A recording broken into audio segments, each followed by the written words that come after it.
It is August, and there isn't supposed to be a lot happening in the NBA. Yep, you've got ownership drama, creative team building, and so much more to go over today on Locked On Magic.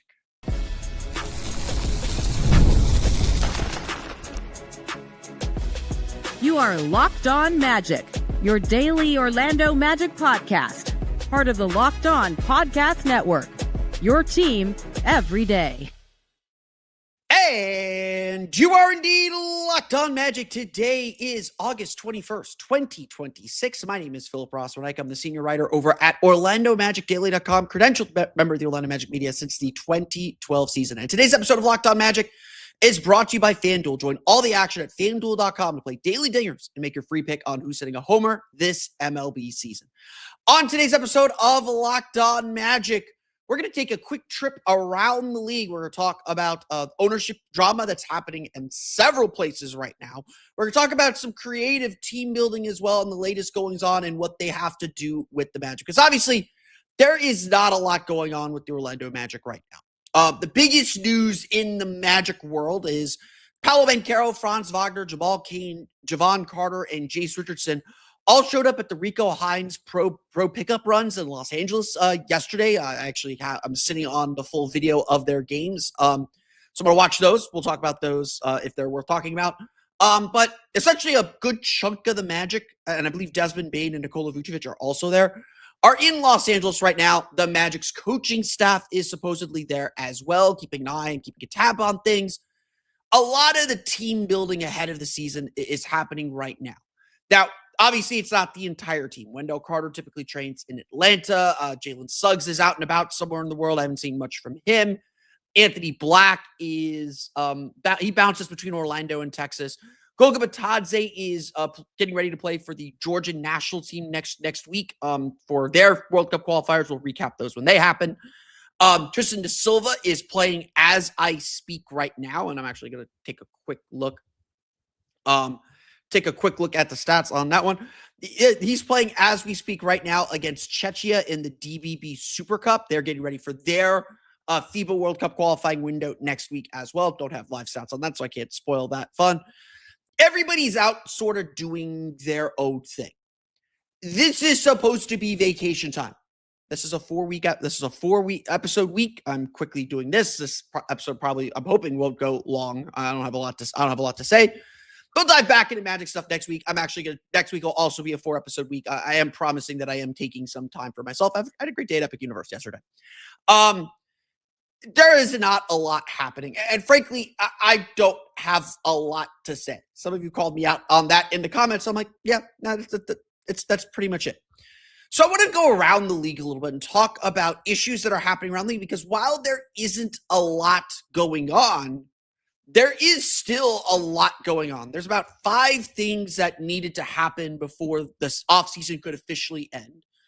And 2 of the big ones happened a few days ago now, when the Cleveland Cavaliers executed a sign and trade deal with the Denver Nuggets, among other teams, to acquire Peyton Watson.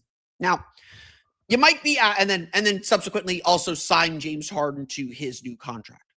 You might be asking, well, the Cleveland Cavaliers, they've got a lot of money tied up into guys. You talked all summer long about how the Magic could not do anything. They could not grab any of these marquee players. They couldn't be free agent players.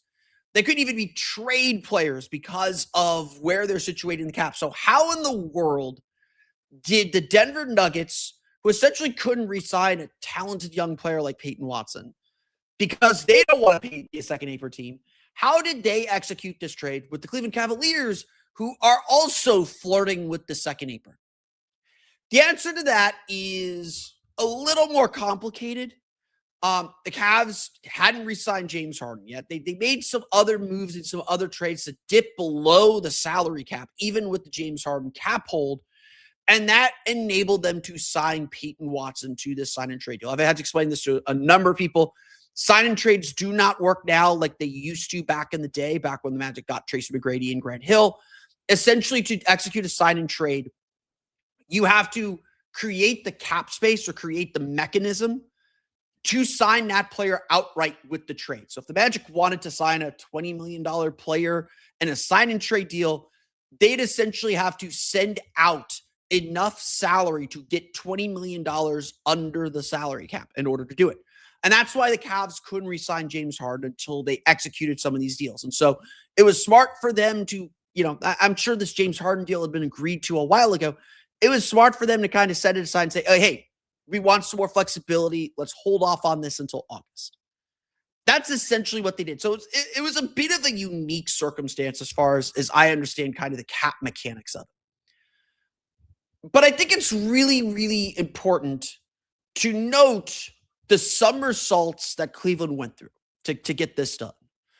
I think that this is I think that's really important because if there is a criticism of Jeff Weltman, and there are plenty of criticisms of Jeff Weltman. Like I said, I grade his tenure over the last 10 years to be a B or B minus, and you don't win a championship unless it's an A. And obviously results have to do with that. But I think there's a little something to needing to be creative. Needing to be creative in how you structure salaries and contracts, which Jeff Weltman has been very good at. The front loading of contracts has been really valuable. The Jalen Suggs contract is we're not getting the bang for the buck at the start, but you hope that you'll get the bang for the buck at the end when he's the cheapest. But I would agree, too, that Jeff Weltman has not always availed himself, certainly of the trade market, which is a fair criticism of him because that's just kind of how business gets done in the NBA these days.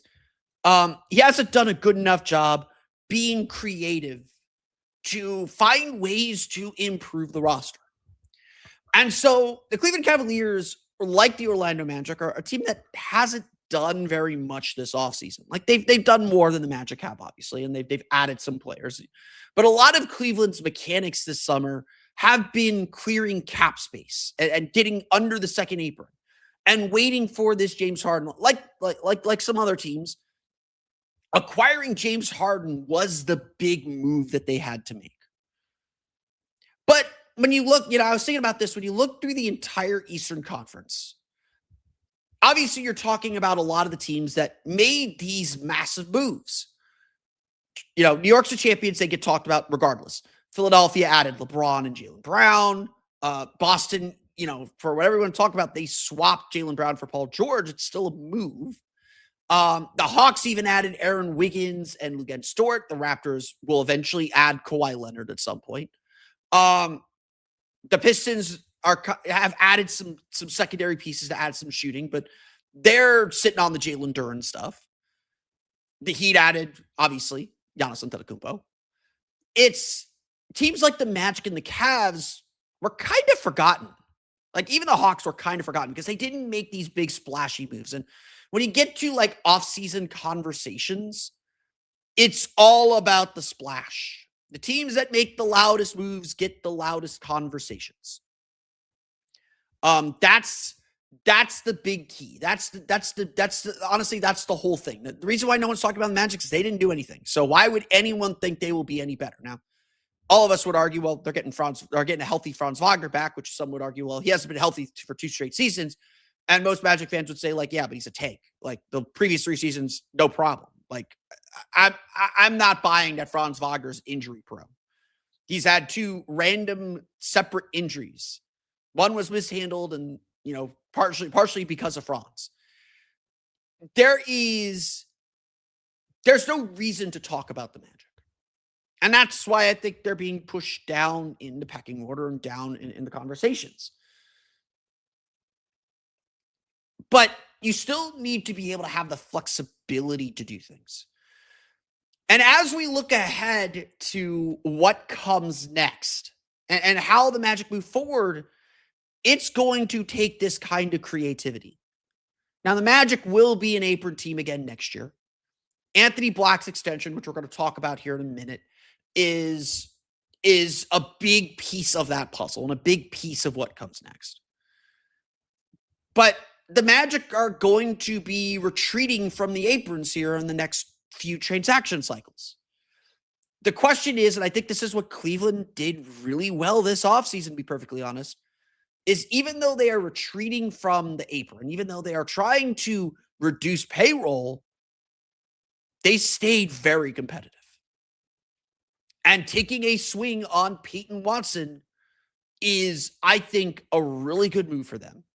It's worth the risk. And we'll see if that keeps their spot in line. Again, I think people are kind of underestimating Cleveland a little bit as far as where they stand in the Eastern Conference. That is still a very good team, even if you have loads of questions about James Harden and Donovan Mitchell long-term. But the Peyton Watson saga also is a preview of what's coming for the Orlando Magic, perhaps. Why restricted free agency has become a wasteland, coming up here in just a moment.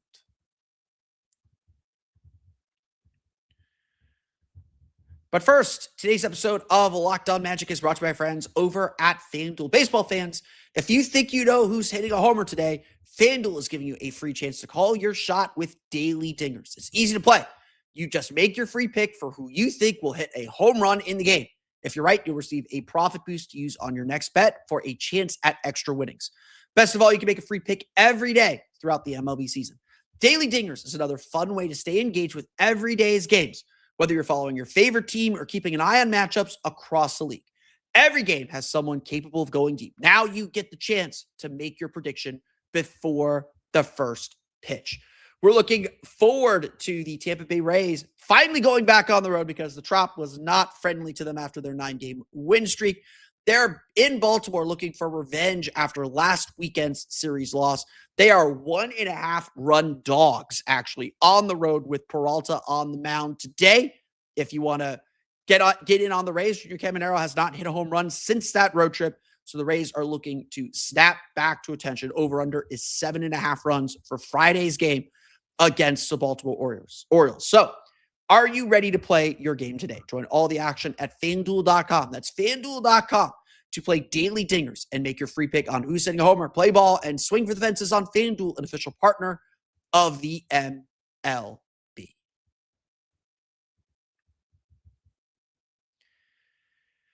I mentioned there are about 5 things that still needed to get done this offseason, even at this late stage in late August. And Peyton Watson was one of them. James Harden was another. So 2 of those dominoes fell. We're obviously still waiting for kind of the final word on the Kawhi Leonard investigation from the NBA. So the NBA is still conducting its investigation into Kawhi Leonard, and we'll see what they turn up or what they don't turn up. And that's obviously holding up the Toronto Raptors and the LA Clippers. The LA Clippers were involved in the Peyton Watson deal. They took on some salary, but there's still a couple other major free agents that are still out there and going to get signed by somebody at some point. And they are all restricted free agents. The Peyton Watson was a restricted free agent. And essentially, for those that are unfamiliar with what restricted free agency is, restricted free agency was put in place and really only used on rookie contracts. Essentially, it's you reach the end of your rookie contract and you can go out into the market and get a new contract, but the team that holds your contract at the end has the right to match any offer. And what this used to mean is that teams would throw down, either exorbitant, crazy offers or like weirdly structured offers. The Rockets were famous for these poison pill contracts that would be reasonable on the front end and then have like a $25 million salary on the third year. And just under the new apron rules, and the NBA just may need to think of a new system for this because it's unfair to these players. Under the apron rules, restricted free agency has just been dulled to nothing. Because any reasonable contract for a young player, most teams are going to match. And if a team isn't going to match that contract is mostly going to be ridiculed. Just think of what the Lakers just gave up for Walker Kessler. And Walker Kessler's a fine player. He's had his injury issues the last few years, but the Lakers gave up multiple first-round draft picks to acquire him and then signed him to a massive deal that most people think is an overpay. And generally in free agency, you're always overpaying. The free agents remaining on this market are all restricted free agents. The 3 big ones, especially Jonathan Kuminga, Bennedict Mathurin, and Jalen Duren. Now, everyone still expects Jalen Duren to come to an agreement with the Detroit Pistons, but the Pistons are foreseeing their apron issues ahead. And they have a major free agent coming up this summer in Ausar Thompson. And so they're trying very much to make sure Jalen Duren doesn't set the bar too high to re-sign Ausar Thompson next summer or even in extension talks this summer. Essentially the Jalen Duren thinks he's a $30 million player and the Pistons don't want to give him that. And that's created this stalemate, and nobody is signing Jalen Duren because the Pistons will just match whatever he agrees to. It does. I still think the Pistons will get something done with Jalen Duren. Now, whether that makes him unhappy this year or affects his play in any way, we'll find out. But we'll see. I don't know what's going to happen. I don't know how it's going to play out, but it wouldn't shock me if Jalen Duren plays on the qualifying offer, which would turn Jalen Duren into an unrestricted free agent next summer. And that would make it very unlikely that he returns to Detroit, considering how many teams have cap room next summer. Next summer is a big cap summer for a lot of teams. We'll see if that gets eaten up into at the deadline. Same thing with Jonathan Kuminga and Bennedict Mathurin. Both of those players are nice young players. They've had their moments in the league, but they probably overinflate their value to other teams. And other teams are like, well, we don't need, or the teams with cap room at least, feel like we don't need or want a player that thinks he's our star when he's not.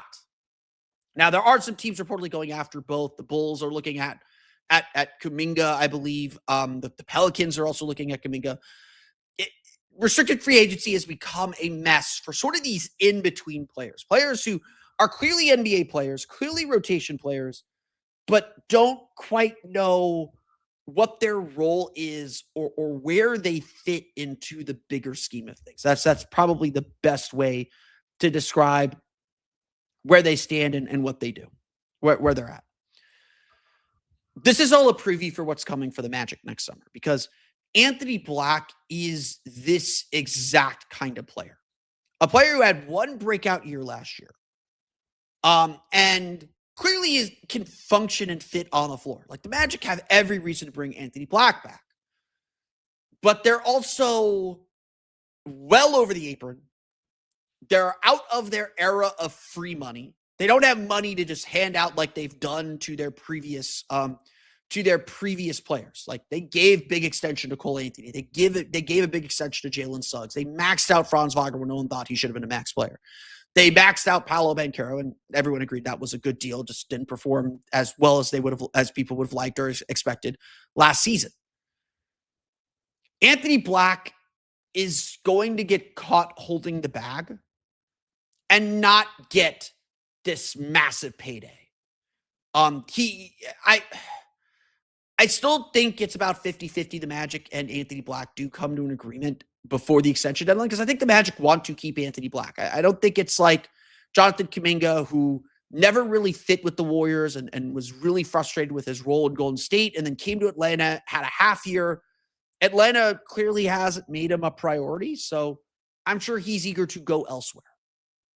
Or Bennedict Mathurin, who had a really good thing going in Indiana, got traded to the Clippers, and now the Clippers don't really know who they are right now. And both of those teams, I think, would be happy to match, because why would you let talent go out the door? So who's offering to make them happy? It's going to have to be a sign and trade. Restricted free agency used to be kind of a carrot to get something done, and now it's a stick to force things. You know, it went from the players having a lot more advantages and a lot more leverage to the teams having all the leverage, like all of the leverage now. And, you know, one thing I will say about Jeff Weltman is I think he is very player friendly, and I think that reputation does serve him very well. I think that does serve the organization very, very well. But the reality is the Magic are a first apron team now. The reality is the Magic are a team that has to watch how much they're spending, and especially if they're not as good as they think they are, or they continue to underperform their talent, then they're going to have to make some tougher decisions. And that first tough decision is Anthony Black, because what's playing out this year is exactly what's going to play out. What's playing out this summer with those free agents is exactly what's going to play out with Anthony Black next summer, because he's got to prove it again. He's got to prove he could be a 15-point per game a night guy, that he could be a 6 man of the year candidate, which he's, at the top of the list, near the top of the list for 6 man of the year. In some of in FanDuel Sportsbook, I think he's like 3rd or 4th in the odds for 6 man of the year. He has to go out and prove that he can do it again, because he's done it one season. Is that enough to make $25 million a year? I think to Anthony Black, as Zach Lowe said during the season, like, Anthony Black should be thinking, I could get the Jalen Suggs contract. The Magic should not give Anthony Black the Jalen Suggs contract. I have him at an AAV of like $23 million a year. Like, I'd be going 4 for 93 and probably at an upper limit of 95 over 4 years. If that's what it'll take, then bring him in. Let's get it done. Let's move on. Let's move forward, because I'd rather have the salary ballast than the uncertainty. But I also think it'd probably be in Anthony Black's favor to say, okay, I'm gonna prove it this season. I'm gonna go out this season and prove to you how good I can be. And that could increase his value, and that could create the same kind of stalemate that we're seeing across the league. Anthony Black's season is going to be interesting this year. It's going to be fascinating to watch how it plays out, and whether the Magic gets something done in October, or whether the Magic and Anthony Black wait, and we see if they can come to an agreement in the summer and what that looks like. And if he has a disappointing season, what does that do? How does that depress his value? Does that change the Magic's trade calculation? Because as we've said, essentially everyone thinks the Magic will have to choose between Anthony Black and Jalen Suggs. If Black has a mediocre season, even mediocre Jalen Suggs seasons, he is vastly more impactful. Magic have a lot of tough choices. That's what I'm really getting at. They have a lot of tough choices as they look ahead to restricted free agency. The last bit of NBA news of the week: ownership drama. You can say a lot of things about the DeVos family, but you can't say what we're saying about a lot of these new owners. We'll get to that coming up here in just a moment.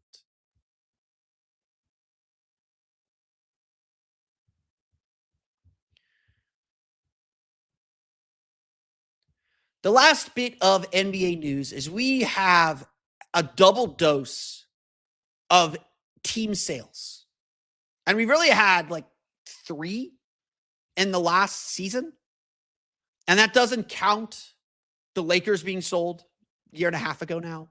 Doesn't count the Celtics' new ownership group. There's been a lot of turnover and change among the board of governors. And, we'll talk about that in a minute. But let's get the news out first.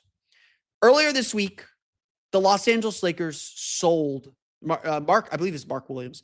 The Los Angeles Lakers sold to a group led by Bob Iger and Josh Kushner. This was only 16 months after the Lakers initially sold from the Buss family. There's a lot of Buss family drama going on behind the scenes. Jeannie and her brothers have always been fighting with each other to succeed their father, the late great Dr. Jerry Buss. And that family drama is continuing because Jeannie carved out enough percentage for the Buss family to still represent the team to the league. The new ownership appears to be willing to honor that, but her brothers are trying to sell that 17% stake out from under her. A lot of drama, a lot of billionaire drama. We'll leave that off to the side. Today, it was announced that the Minnesota Timberwolves are also, or at least the majority stakeholder in the Minnesota Timberwolves and Minnesota Lynx, are also being sold. Mark Lore, who came in, bought the team from longtime owner Glenn Taylor. Like, Glenn Taylor was like DeVos, since the early 90s, about the same time that the DeVos family bought the Magic.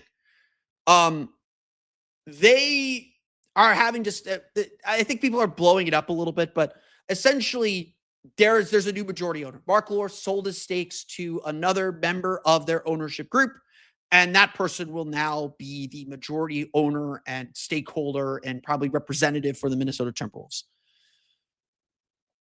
I see this a lot from Magic fans too, asking the DeVos family to sell. And there is good argument for it. Certainly you could dislike their politics. And there's a lot in their politics to dislike, in my opinion, but you could dislike their politics. I think the bigger argument has been that the DeVos family has owned the Magic since 1990, 1991. So 35, 36 years.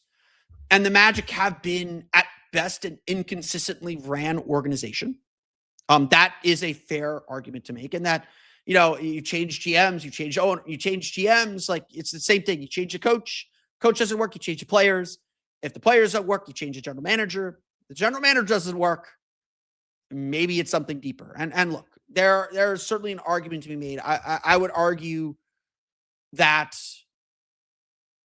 the DeVos family hasn't always understood how to run a basketball operation.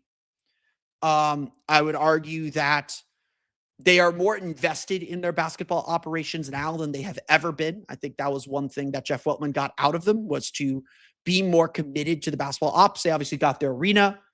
Kia Center still going strong, 10 plus years into its existence. They got the training center. Especially for a small market team, and Orlando's still a small market. I always caution to be careful what you wish for on this front. For all the frustrations and concerns that the DeVos family has, or the weaknesses that the DeVos family has had in their ownership of this team, they aren't looking to move the team, number one. They very recently stressed their commitment to the city of Orlando and to owning the team. Again, maybe you think that's a bad thing, but the fact that Dan DeVos and the DeVos family announced that they are prepared to have the third generation of DeVos's run the team, that Ryan DeVos and Cole DeVos moved to Orlando to learn the business, to eventually take over as chairman of the team. That stability is a good thing. Like, again, debate basketball personnel decisions. Certainly the Orlando Magic have been successful as a business, sometimes to fans' chagrin. But we're not dealing with any of this drama. We're not dealing with what Tom Dundon has done with the Blazers. And Blazers fans are scared right now because their owner has cut some financial corners. Not having two-way players travel with the team for the playoffs, not putting shirts on everyone's chairs. The Magic would never think of doing that. Like, the Magic would never think of skimping on that experience, on that kind of essential fan experience. People wrung their hands and were worried about the Magic's local TV deal. They made sure that every single Magic game or every single locally televised Magic game is going to be on free TV. You do not need cable to watch the Orlando Magic. Even if you've cut the cord on cable, go buy a digital antenna. You can get Orlando Magic games this year. Give ownership credit on that. Like, I don't know what the financials are or what the deals, what other deals might have been on the table. The Magic took care of their fans this summer on that front. Ownership stability is really important because, and look, Portland's in the middle of a fight, and I want to just bring back the Tom Dundon and the Blazers example, because you can listen to Locked On Blazers. They've done a lot more on this stuff. I tried to have Mike Richmond on to chat a little bit about how our teams grow, and he literally emailed me and was like, I am doing nothing but arena stuff right now. They're in an arena fight. Cities should not have to pay the bulk of the price for arenas unless they get an ownership stake in the team. And Dundon seems to be playing a very hard line on that. And that's where concerns that the team might move are coming from. And the Blazers should not move. It should not be in the NBA's interest for the Blazers to move. That is a fantastic fan base. But every small market is going to feel that pressure. And when you introduce a new owner and you introduce someone that you are unfamiliar with that may not have a connection to your community, that is scary. Now, the DeVos family doesn't have a connection to Orlando. They're from Detroit. They're up in Grand Rapids. But through 35 years of ownership, the DeVos family have been good stewards. They've made Orlando their home, or maybe not their home, but they made Orlando a place they have connections to. And for all the wrong that the Magic do, they've always been very good in the community.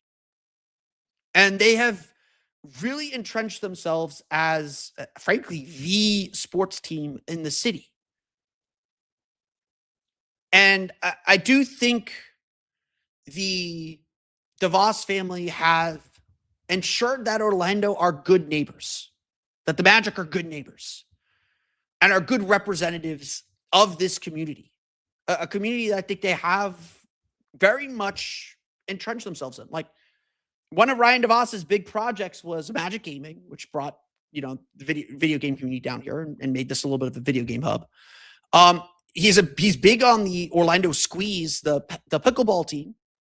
And all that's going to one day lead to him being the chairman of the Magic, being the chairman for the board of governors for the Magic. Maybe that's not enough for some people. And that's fine. Like, again, there are plenty of fair criticisms of the DeVos family, but they're not threatening to move. There is no uncertainty over the direction this franchise is going, or whether they are financially solvent, which is becoming a bit of a thing with some owners. There's that report that Matt Ishbia might be a little over leveraged, and the Suns could be in trouble. And the Suns could be selling soon. The reason why the Lakers were selling is because Williams was facing SEC charges, and he's starting to spin some of these sports teams off. He spun off another team that he owns as well. We can debate a lot of things about the DeVos family, but they're not going anywhere. And I actually think that stability is a strength. I think that's a good thing. This is not a group that is looking to flip and sell, because they'd make a profit. Like 1990 to 2026, the Magic have significantly increased in value since then. The Magic have that stability at the top. And by the way, they are an apron team. They are a tax team. They're willing to spend the tax for a team that's worth it. They think this team is worth it. I'm not even concerned with them about spending on the team. They'll do it. And maybe it took them longer than they needed to realize what it would take to spend and win in this league, but they're doing it. Again, there are fair criticisms of the DeVos family and their ownership of the team. But looking around the league, I think that stability and that known quantity, I'm not here for ownership drama. I'm not here for all this stuff going on with these other teams and having to worry about it. I know what the Magic are going to be for the long term. But that's going to do it for me today. I want to thank you all again for listening to today's episode of Locked On Magic. Of course, find me on Twitter at @PhilipR_OMD and on Blue Sky at PhilipRR. You can subscribe to the podcast, Apple Podcasts, Stitcher, TuneIn, Himalaya, Google Play, Spotify, Odyssey, and all of the places to download the podcast to your podcast-enabled listening device. So you check us out on YouTube as well. Just search for Locked On Magic. For the latest on the Orlando Magic, be sure to check out OrlandoMagicDaily.com. You can find us on Twitter at OMagicDaily. And for even more Orlando Magic content, be sure to check out my Patreon page, Orlando Magic Hub, at patreon.com/Orlando Magic Hub. As always, thank you for your support.